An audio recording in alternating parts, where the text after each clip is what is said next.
মঙ্গলবার আগরতলায় সদর মহকুমা শাসকের নিকট 12 দফা দাবি সম্বলিত স্মারকলিপি প্রদান করে ত্রিপুরা সভা সুন্দর উন্নয়ন সমিতির সদর মহকুমা কমিটি। সংগঠনের পক্ষ থেকে প্রধানমন্ত্রী আবাস যোজনার আওতায় গরিব ও গৃহহীন পরিবারগুলিকে দ্রুত ঘর প্রদান এবং আবাস নির্বাসনের অনুদানের পরিমাণ বৃদ্ধি করার দাবি জানানো হয়। এছাড়াও জীবিকা নির্বাহে সহায়তার লক্ষ্যে লন্ড্রিজীবীদের জন্য সরকারি স্টল, সহজ শর্তে স্বল্প সুদে ঋণ এবং প্রয়োজনীয় সরঞ্জাম প্রদানের দাবি তোলা হয়। তফসিলি জাতিভুক্ত ছাত্রছাত্রীদের স্টাইপেন্ড বৃদ্ধি ও সময়মতো প্রদান, জাল তফসিলি কার্ড বাতিল, শহরের জল নিকাশি ব্যবস্থার উন্নয়ন ও ক্রমবর্ধমান যানজট সমস্যা সমাধানের বিষয়েও স্মারকলিপিতে গুরুত্ব দেওয়া হয়। সংগঠনের পক্ষ থেকে আইন শৃঙ্খলা পরিস্থিতির আরও উন্নয়ন, 2018 সালের পর রাজনৈতিক কারণে ক্ষতিগ্রস্ত পরিবারগুলিকে ক্ষতিপূরণ প্রদান, রাজ্যের হাসপাতালগুলিতে চিকিৎসা পরিষেবার মানোন্নয়ন এবং বিশেষ করে রেডিওলজি বিভাগের পরিকাঠামো উন্নয়ন করার দাবিও জানানো হয়। সংগঠনের প্রতিনিধিরা আশা প্রকাশ করেন, জনস্বার্থে উত্থাপিত এই দাবিগুলির বিষয়ে প্রশাসন ইতিবাচক পদক্ষেপ গ্রহণ করবে। Bureau report, Tripura news Bangla. উন্নয়ন সমিতি এটা অ্যাফিলিয়েটেড, তফসিলি সমন্বয়ের অ্যাফিলিয়েটেড। আমরা রাজ্যব্যাপী আমরা সিদ্ধান্ত নিয়েছি আমাদের রাজ্য কমিটি যে আমরা জনগণের প্রয়োজনীয় দাবি নিয়ে এবং এলাকার দাবি নিয়ে এবং মানুষের জনজীবনের জরুরি দাবি নিয়ে আমরা সদর এসডিএম, ডিএম, বিডিও সবার কাছে আমরা আমাদের দাবি সনদ আমরা পেশ করব।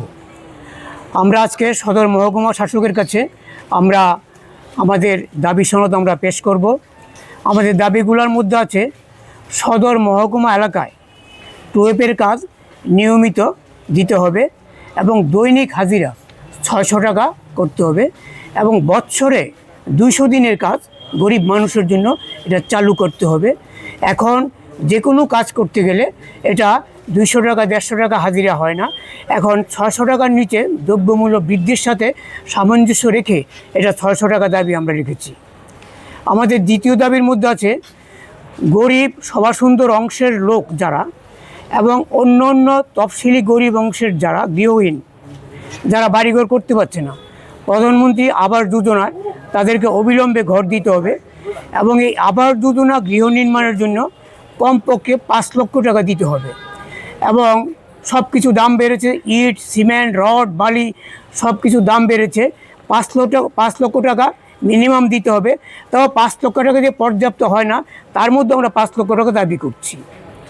লন্ড্রিজীবী অংশের যারা লোক তাদের ব্যবসা করার জন্য সরকারি স্টল দিতে হবে এবং ব্যবসার জন্য ন্যূনতম সহজ শর্তে এসসি কর্পোরেশন থেকে লোন দিতে হবে এবং গরিব লন্ড্রিজীবীদের বিগত সরকারের আমলে বিনামূল্যে লন্ড্রির সরঞ্জাম দেওয়ার ব্যবস্থা ছিল।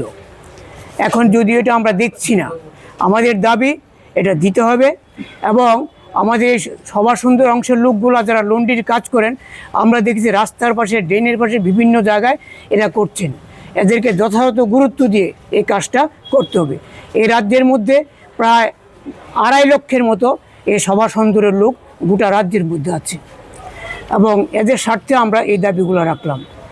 এবং যারা সভা সুন্দর অংশের ছাত্রছাত্রী স্কুল কলেজে পড়ছে তাদের স্টাইপেন্ড বৃদ্ধি করতে হবে, এক সময় মতো দিতে হবে এবং সাথে সাথে অন্য অন্য এসসি অংশের যারা আছেন তাদেরও স্টাইপেন্ড বৃদ্ধি করতে হবে এবং সময় মতো স্টাইপেন্ড দিতে হবে।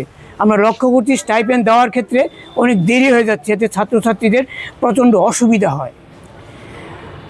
এবং আরেকটা ভাইটাল যেটা আমাদের রাজ্যের মধ্যে আগেও ছিল এখনও আছে, জাল তফসিলি সার্টিফিকেট এবং বিভিন্ন পর্যায়ে এটা তদন্ত হয়। এখানে এসসি সাব কমিটি আছে, ওয়ার্ড আছে এবং পঞ্চায়েত এলাকায় পঞ্চায়েত আছে, এটা একটা এনকোয়ারি হয় এবং তারপর এসডিএম অফিস এটাকে এনকোয়ারি করেন। তার মধ্যেও জাল কার্ড বেরিয়ে যাচ্ছে। আমাদের কাছে কিছু ডকুমেন্ট আছে, আমরা আপনাদেরকে পরবর্তী সময় আমরা দেব এবং আমরা দাবি রাখবো এই এসসি কার্ড দেওয়ার ক্ষেত্রে এটা সতর্ক থাকা এবং যারা জাল এসসি কার্ড করেছেন, যাদের নামে কমপ্লেন জমা হয়েছে বিভিন্ন মহকুমা, বিশেষ করে সদর মহকুমা তো আমাদের পশ্চিম জেলার মধ্যে বড় মহকুমা, এর মধ্যে এদেরকে তদন্ত করে এদের বাতিল করতে হবে এবং তাদেরকে সুযোগ সুবিধাও তাদেরকে বাতিল করতে হবে এবং পেনাল্টি তাদের করতে হবে। এবং অর্থ দপ্তরের একজন অফিসার দীর্ঘ বছর চাকরি করলেন, শেষ পর্যন্ত আমিও এসসি ওয়েলফেয়ারের চেয়ারম্যান ছিলাম, এবং আমরা শেষ পর্যন্ত ওকে বাতিল করে ওর সমস্ত সুযোগ বাতিল করা হয়েছে, সরকার বাতিল করেছেন, এবং তার জরিমানাও হয়েছে। এরকম দৃষ্টান্তমূলক করার জন্য আমাদের দাবি রইল। 7 নম্বর যেটা দাবি, আমরা লক্ষ্য করছি একটু বৃষ্টি হলেই শহরে জল জমে যায়, এবং এই জল দ্রুত নিষ্কাশনের ব্যবস্থা করতে হবে, এবং এই নোংরা জল জমে জনজীবনকে বিপর্যস্ত করছে, এবং এর থেকে জনগণকে, শহরবাসীকে মুক্তি দেওয়ার জন্য অবিলম্বে ব্যবস্থা করতে হবে। আরও বেশি মেশিন চালু করা, ড্রেনগুলো